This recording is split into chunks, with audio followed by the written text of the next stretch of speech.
63ാമത് സംസ്ഥാന കലോത്സവവുമായി ബന്ധപ്പെട്ട് 2500ഓളം വരുന്ന പെൺകുട്ടികൾക്ക് താമസ സൗകര്യമൊരുക്കാനുള്ള പ്രവർത്തനങ്ങളുമായി പട്ടം സെന്റ് മേരീസ് HSS. മാതൃകാപരമായ പ്രവർത്തനങ്ങൾക്ക് നേതൃത്വം നൽകുന്നത് പ്രിൻസിപ്പൽ ഫാദർ നെൽസൺ വലിയവീട്ടിൽ. പുതുവർഷ ദിനത്തിൽ സന്നദ്ധ സേന, SPC, NSS, navy, scout and guides തുടങ്ങിയ സ്കൂൾ സേവന സന്നദ്ധ സംഘടനാ അംഗങ്ങളെ ഉൾപ്പെടുത്തിക്കൊണ്ടുള്ള ശുചീകരണ പ്രവർത്തനങ്ങളുടെ ഉദ്ഘാടനം ആരാധ്യനായ MLA VK പ്രശാന്ത് നിർവഹിച്ചു.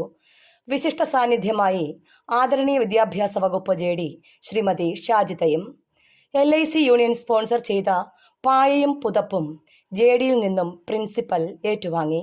തുടർന്ന് കുറച്ചുപേർ ശുചീകരണ സാമഗ്രികളുമായി പരിസരം വൃത്തിയാക്കാൻ, മറ്റു ചിലർ കൊടിതോരണങ്ങളുമായി പ്രവേശന കവാടവും വഴിയോരവും അലങ്കരിക്കാൻ.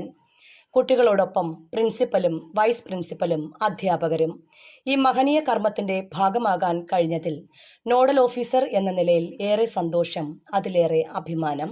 അക്കോമഡേഷൻ കമ്മിറ്റിയുടെ അഭിനന്ദനങ്ങൾ.